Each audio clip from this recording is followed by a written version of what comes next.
અલગ અલગ ઉત્પત્તિ જોવા મળે છે, પણ પ્રથમ જ્યારે મેલડી માતાજી પ્રગટ થયા ત્યારે તેમનું નામ ન હતું. ત્યારે નનામીના નામથી જાણતા. નનામી એટલે નામ વગરની. પ્રથમમાં નનામીના નામથી પ્રખ્યાત થયા. ઘણા વર્ષો પહેલાની વાત છે, જ્યારે દાનવો ભગવાનની અપાર પૂજા અને તપ કરીને ભગવાન જોડે વરદાન મેળવી શક્તિશાળી વિદ્યાઓ પ્રાપ્ત કરી લેતા અને દેવતાઓને પરેશાન કરી મૂકતા. દેવતાઓને આદ્યશક્તિના શરણમાં આવીને વિનંતી કરવી પડતી કે હે માં, આવા દુષ્ટ રાક્ષસોથી અમારી રક્ષા કરો.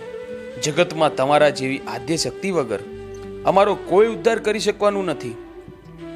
જગતમાં તમારાથી કોઈ મોટું નથી. આમ રાક્ષસોનો સંહાર કરવા માટે આદ્યશક્તિમાં સ્વયં નવદુર્ગાઓ સ્વરૂપે આ ધરતી લોકમાં પ્રગટ થયા અને દેવતાઓના કહેવા મુજબ પૃથ્વી લોકના મનુષ્યોનો રાક્ષસોના ત્રાસથી રક્ષા કરવા લાગ્યા. જેમાં એક વખતની વાત છે, એક રાક્ષસ અમરૈયા દૈત્યના ત્રાસથી છુટકારો પામવા માટે જ્યારે નવદુર્ગાઓ આ દૈત્યને મારવા માટે ગયા, ત્યારે એ દૈત્ય ઘણો શક્તિશાળી હતો. તેમણે નવદુર્ગાઓ સાથે ઘણા વર્ષો સુધી યુદ્ધ કર્યું. છેવટે તે રાક્ષસ થાકીને આ દેવીઓથી બચવા માટે ભાગવા માંડ્યો. ભાગતા ભાગતા તેણે પૃથ્વીલોક પર સાયલા ગામના સરોવરમાં છુપાઈ ગયો. ત્યારે નવદુર્ગા બહેનોએ મળીને સરોવરનું પાણી પીવા લાગ્યા. ત્યારે આ દૈત્ય સરોવર પાસે મડી પડેલી ગાયને જોઈને તેમાં તે છુપાઈને બેસી ગયો. છેવટે નવદુર્ગાઓએ ભેગા મળીને આ દૈત્યને મારવા માટે એક યુક્તિ વિચારીને એક શક્તિ રૂપે દેવીને પ્રગટ કરવાનું વિચાર્યું. તે સમયે નવદુર્ગા ભેગી મળીને પોતાના શરીરના અંગમાંથી મેલ ઉતારીને એક નાની પૂતળી બનાવી તેમાં પ્રથમ પ્રાણ પૂર્યા અને દરેક દેવીએ પોતાની શક્તિ વિદ્યાઓ આપી, પોતાના શસ્ત્રો આપી અને આ દૈત્યને મારવા માટેનો આદેશ આપ્યો. આમ પૂતળીએ નવદુર્ગાના કહેવા મુજબ આ રાક્ષસ જોડે યુદ્ધ કર્યું. તે વખતે પૂતળી દૈત્યને મારવા માટે નીચે ઉતર્યા હતા. દૈત્ય એક ગાયના સબમાં છુપાઈને બેઠો હતો. ત્યારે આ પૂતળીએ પોતાના શક્તિ દ્વારા દૈત્યને બહાર કાઢીને તેની સાથે યુદ્ધ કરીને દૈત્યને મારી નાખ્યો.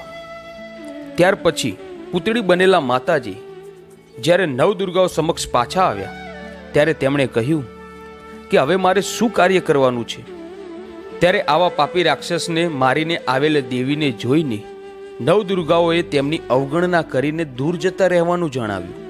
તે સાંભળીને માતાજીને બહુ ખોટું લાગ્યું. તેથી તેઓ પોતાને શુદ્ધ કરવા સ્વયં ભોલેનાથ પાસે ગયા. ભોલેનાથને વિનંતી કરીને સઘળી હકીકત જણાવી કે પોતે એક રાક્ષસનો સંહાર કરીને આવ્યા છે. જેથી તેમણે પોતાના શરીરને શુદ્ધ કરવા માટે ભોલેનાથને જણાવ્યું.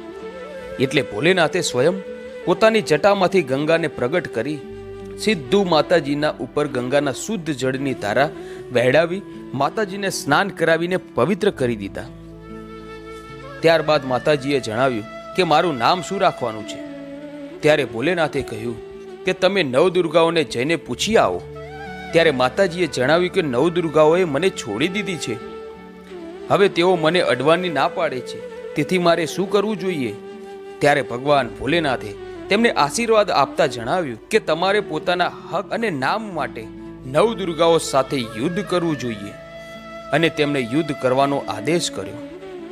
ત્યારે ત્રણેય દેવતાઓ ભેગા મળીને બ્રહ્મા, વિષ્ણુ અને મહેશે પોતાના શસ્ત્રો આપ્યા. બ્રહ્માજીએ પોતાની ગદા, વિષ્ણુ ભગવાને પોતાનું ચક્ર આપ્યું. ત્યારબાદ શંકર ભગવાને પોતાનું ત્રિશૂલ આપ્યું. આમ ત્રણેય દેવતાઓએ આશીર્વાદ આપીને માતાજીને લડવા મોકલ્યા.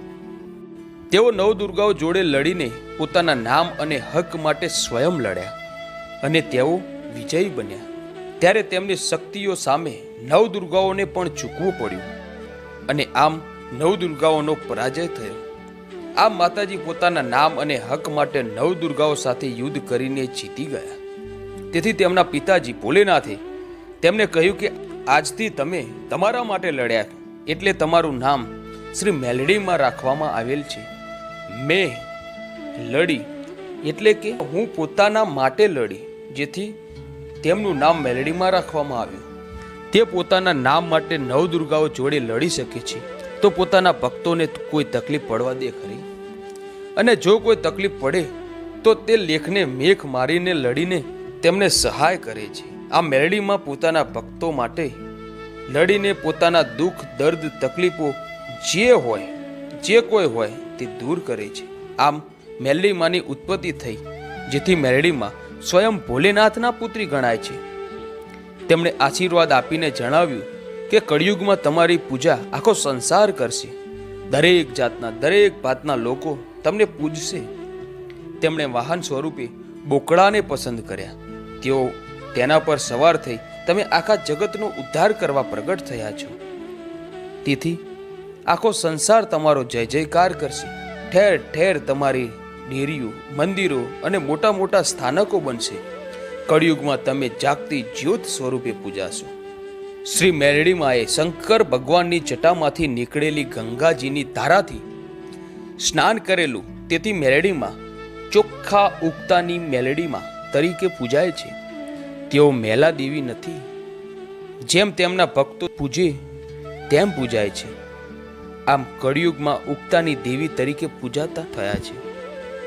માતાજી ખૂબ દયાના સાગર છે. માનવી જે ભાવથી ભજે એવું ફળ તેને આપે છે. મેલડી માતાજી અનેક નામોથી ઓળખાય છે, જેમ કે વાણિયાની મેલડી, હજીરાની મેલડી, શેરપરાની મેલડી, માઢની મેલડી, ઉગતાની મેલડી, આથમતી મેલડી, ચોરાની મેલડી, કોઠાની મેલડી, આવા અનેક નામે મેલડીમાં પ્રસિદ્ધ છે. માતાજીએ જેમને પરચા આપ્યા છે તે જગ્યાએ માતાજી આ રીતે અલગ અલગ નામે પ્રસિદ્ધ થયા છે. તો મિત્રો, આ હતો શ્રી મેલડી માતાજીની પ્રાગટ્ય કથાનો ઇતિહાસ.